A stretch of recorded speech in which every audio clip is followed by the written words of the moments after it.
A cool autumn breeze whispers through the dense trees around you, breathing through their branches that are stretching out in the darkness around you like macabre, skeletal limbs pointing the way ahead into further shadows. Leaves skitter about the ground at your feet, abandoned in their separation from the trees above, and a thin fog blankets the forest floor like a spidery quilt. A full moon, pale and large, rises above you, casting silver beams that reflect within the tangled layers of the fog. Another whisper of wind dances among the skeletal branches, several of them snapping and crunching beneath the weight of something sinister.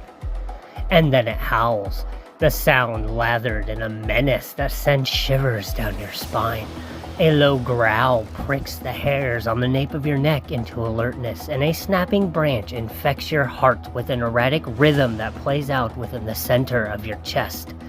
The branches sing to the melody of another breeze, and the fog curls around your limbs, constricting your flesh like phantom serpents. Your eyes are wide and unblinking as you gaze into the full moon high above, its pale light shimmering upon the cores of your irises.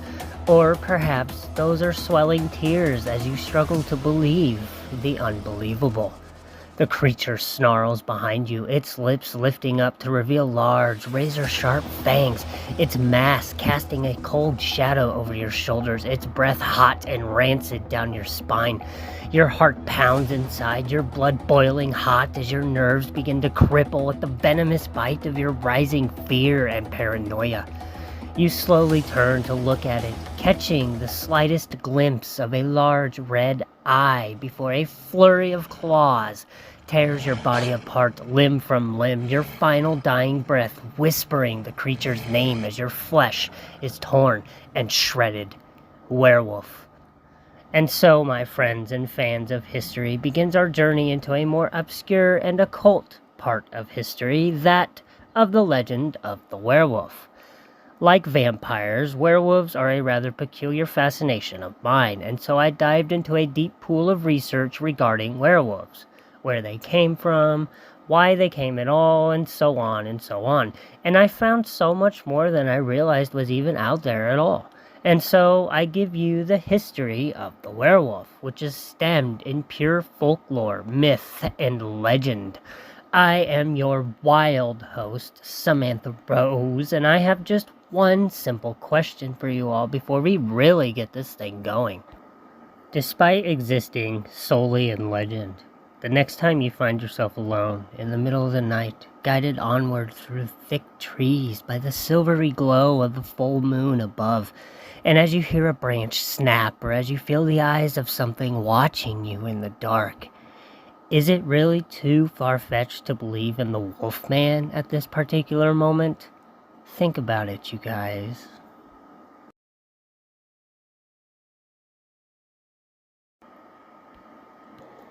Now, as I said, according to legend, it's believed that most werewolves transform completely from human shape to that of a wolf.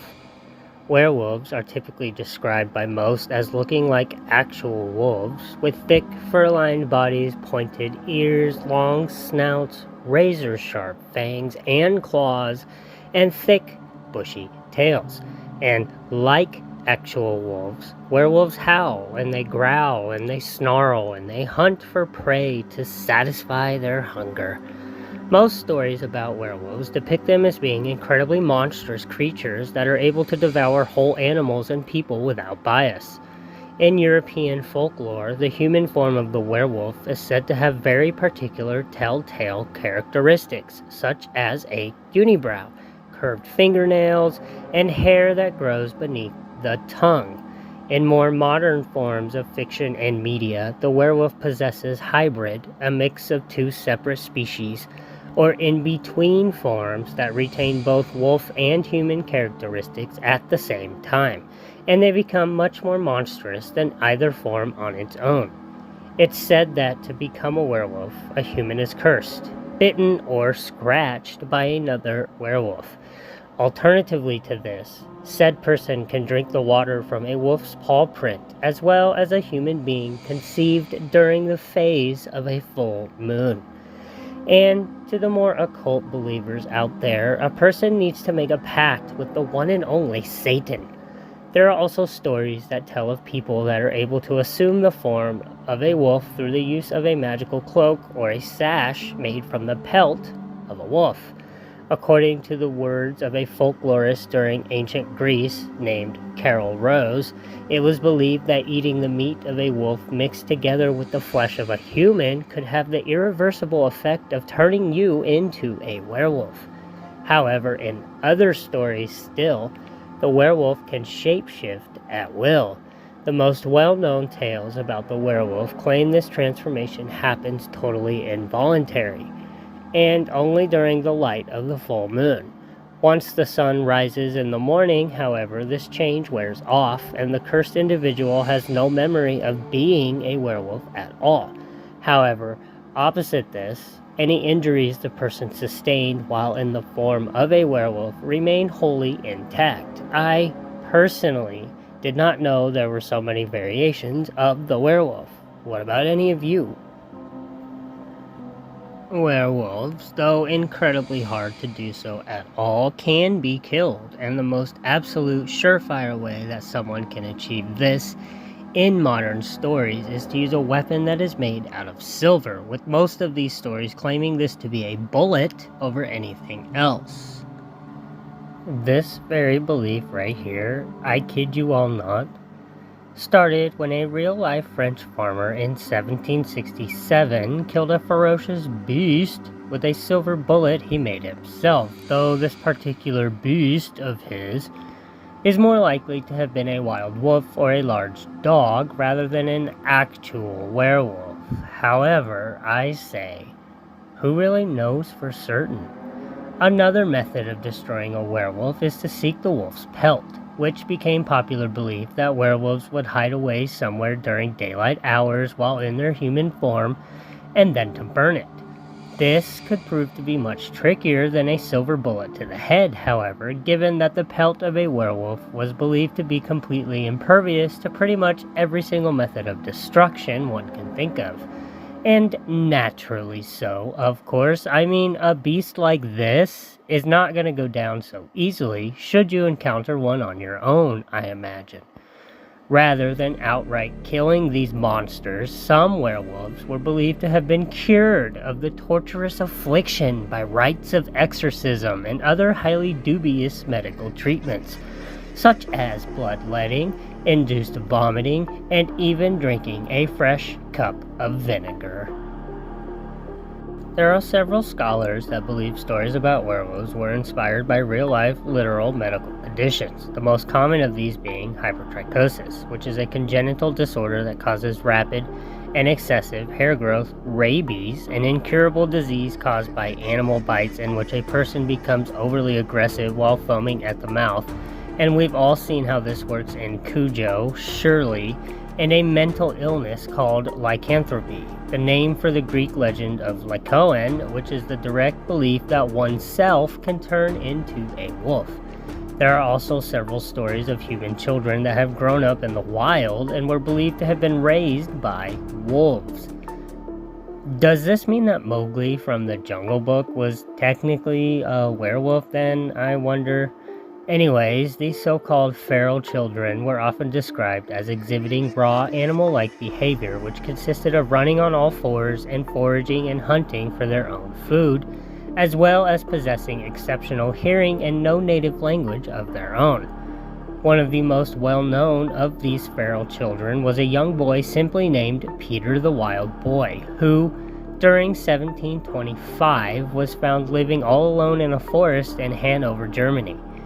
Modern doctors blame Peter's behavior as the result of Pitt-Hopkins syndrome, a rare genetic condition that can cause impaired speech, violent fits and seizures, extremely distinctive facial features, and extreme difficulty with breathing, incredibly poor coordination, and intellectual challenges. Anything to debunk the realm of the supernatural, it seems.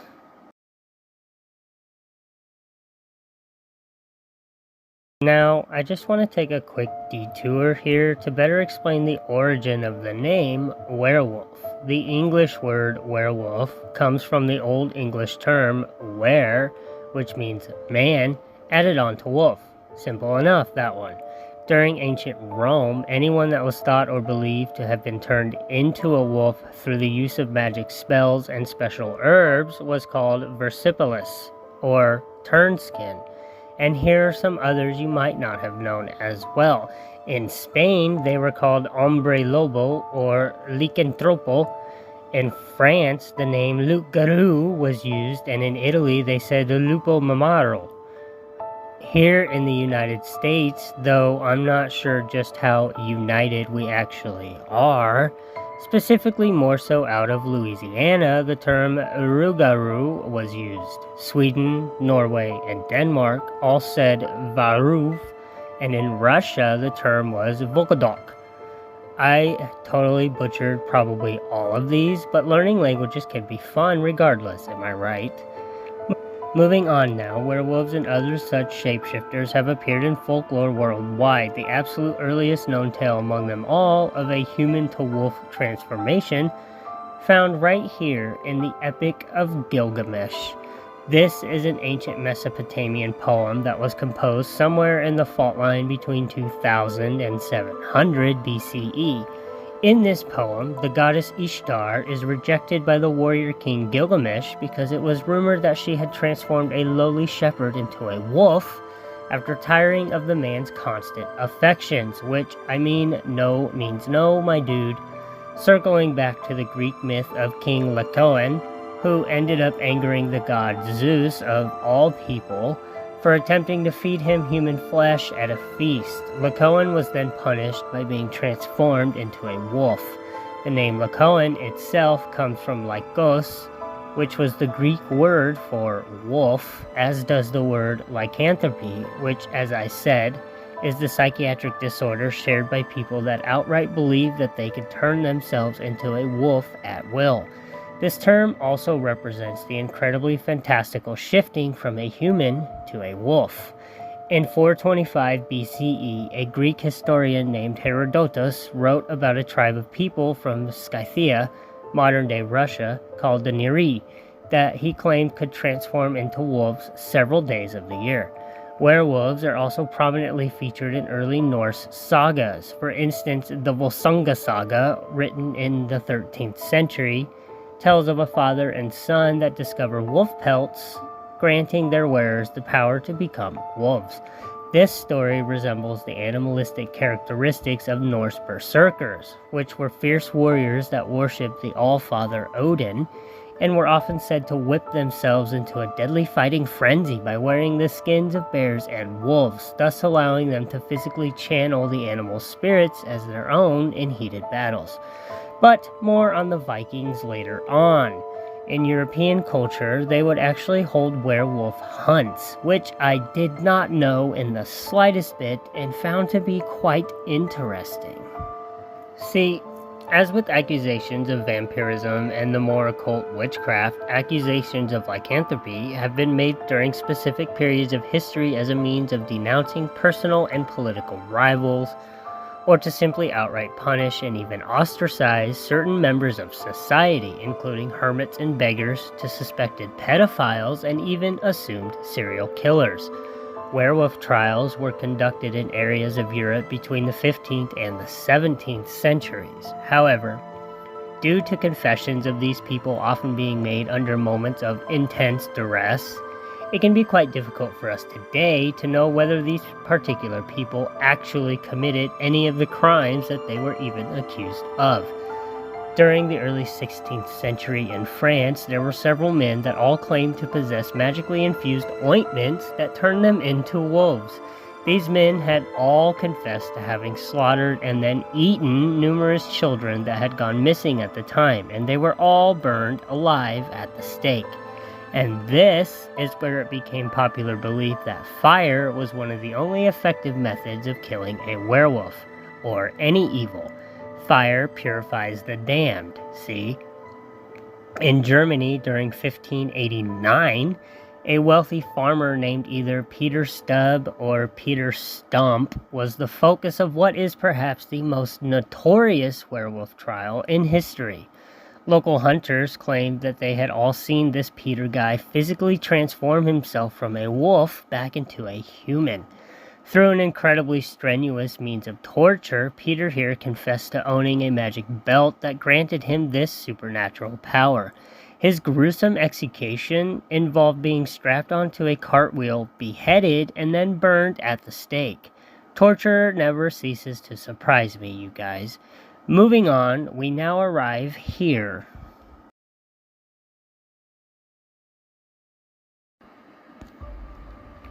By the turn of the 19th century, tales and stories of werewolves became extremely popular in literature. It was writers such as Charles Maturin with Melmoth the Wanderer in 1820, Alexander Dumas with The Wolf Leader in 1857, and the immortal Rudyard Kipling with The Mark of the Beast in 1890 that penned werewolf stories and popularized them as being fearsome figures to contend with.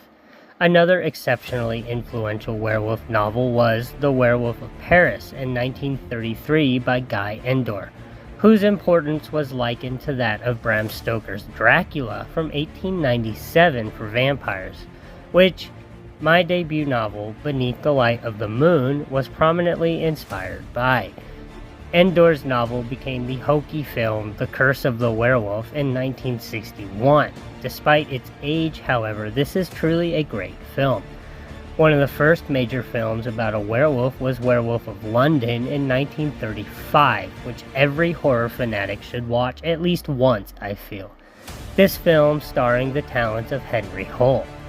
Some other notable werewolf films include the legendary The Wolfman in 1941, which showcased the creative talents of Lon Chaney Jr. in the titular role. John Landis's horror comedy film An American Werewolf in London is another fantastic film from 1981, and The Howling that same year, as well as its sequels, which are all based on a series of books by Gary Brander. Going in a different direction, the werewolf was used as a metaphor that signified the drastic and sometimes highly unpredictable changes of puberty in the classic cult favorite campy as hell B movie I Was a Teenage Werewolf in 1957 that starred Michael Langdon. And there was also the coming-of-age comedy Teen Wolf in 1985 that starred the amazing Michael J. Fox. And, of course, no one could ever forget to mention the darkly humorous horror movie Ginger Snaps in 2000. Werewolves, believe it or not, also became essential in the popular music scene with Warren Zevon's satirical hit song Werewolves of London in 1978, which I unfortunately cannot play here for you guys due to my irrational fear of being slapped with a copyright strike. And then there was Michael Jackson's epic music video for the song Thriller in 1982, which was actually directed by Michael Landis, if you weren't aware, in which Jackson himself underwent a change into a werewolf. One of the most famous radio DJs in the 1960s and 70s, the strangle-voiced Robert Weston Smith, went on air under the moniker, you all know it you guys, Wolfman Jack, and would often howl during his broadcast. Turns out he also had a highly memorable cameo in George Lucas's 1973 film American Graffiti. Moving from films back to books, the king of horror, Stephen King, wrote about werewolves in the story The Cycle of the Werewolf in 1983, which I believe, and feel free to correct me if I'm wrong, is what the movie Silver Bullet had been adopted from, or not. In J.K. Rowling's Harry Potter series from 1997 to 2007, Harry's friend and close mentor and my favorite character besides Looney Luna, Remus Lupin, was revealed to be a werewolf that needed to drink a special potion to keep his human wits about him when he changed during the full moon. Even Twilight by Stephanie Meyer from 05 to 20 used a love triangle between Bella Swan, Edward Cullen, the vampire, and Jacob Black, the werewolf, as its central theme. A guilty pleasure of yours truly. Come on, guys. We all enjoy Twilight. Don't even try to fight it. It's okay. The Twilight series is one of a number of varying examples from all of modern media in which werewolves are depicted as the sworn enemy of the vampire. My personal favorite of these examples is the Underworld series, with the ever-glamorous Kate Beckinsale playing the lead. She can bite me anytime. There's also a horror mockumentary film, What We Do in the Shadows, as well as its fairly appraised series spanning from 2019 to 2024. The one major variation in this whole vampires versus werewolves party is the horror film The Wolfman from 2010 with Sir Anthony Hopkins and Benicio del Toro, that played two werewolves going head to head in a vicious battle to the death. The Legend of Zelda Twilight Princess, my personal favorite Zelda game outside of Breath of the Wild, World of Warcraft, and The Wolf Among Us are some of the more successful iterations of werewolves being adapted into gaming, and werewolves have also featured quite spectacularly in common tabletop role-playing games such as Dungeons & Dragons and Werewolf: The Apocalypse. However, the video game version of this one absolutely sucks. In relation to werewolves, we cannot forget to talk about the full moon is a necessity when one sits down to discuss the legend of the werewolf. Not that anyone out there other than yours truly decides to do as such at all, and I feel that there might not be too many out there now that really know why this is often the case. An answer I will try to explain for you all now. The full moon is one of 8 different lunar phases, in which the entire sickly pale blue face of the moon is made visible from right here in your very own backyard. The full moon is typically considered the most spectacular of all the lunar phases, and it's because during this phase the most sunlight reflects off the moon and down to the earth below. The moon pretty much acting as a gigantic reflector shield up there in the sky.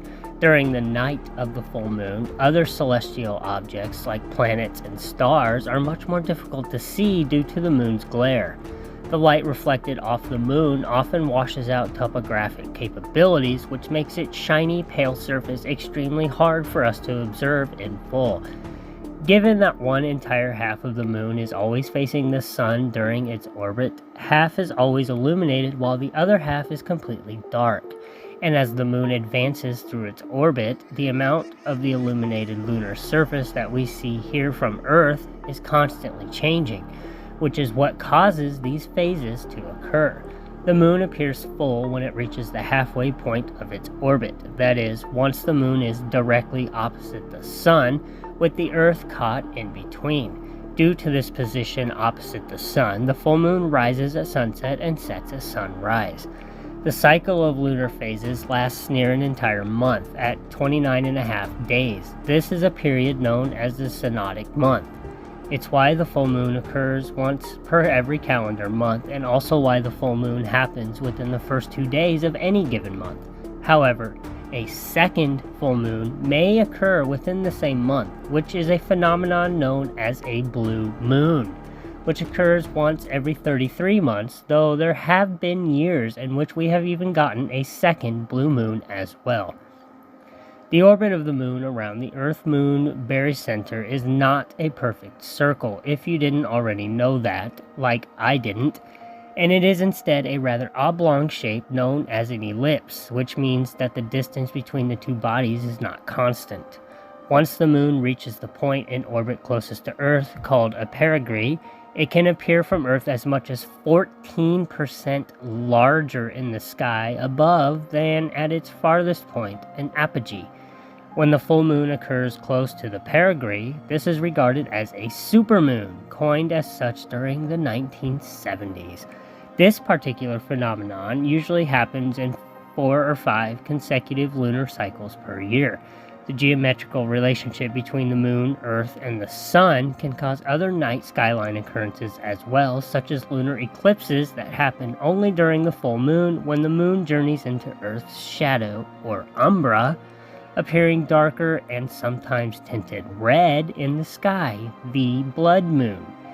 Given that it is the brightest and largest object one can actively see in the sky besides the sun, the full moon has persisted in acting as a symbol, and an often sacred one, in legend, myth, religion, and agriculture across several different cultures. In Hinduism, for example, full moon days, or Purnima, are often celebrated by mass fasting. Full moon days have proven historically significant to followers of Buddhism, and full moon rituals are quite common in neo-paganism and other similar movements.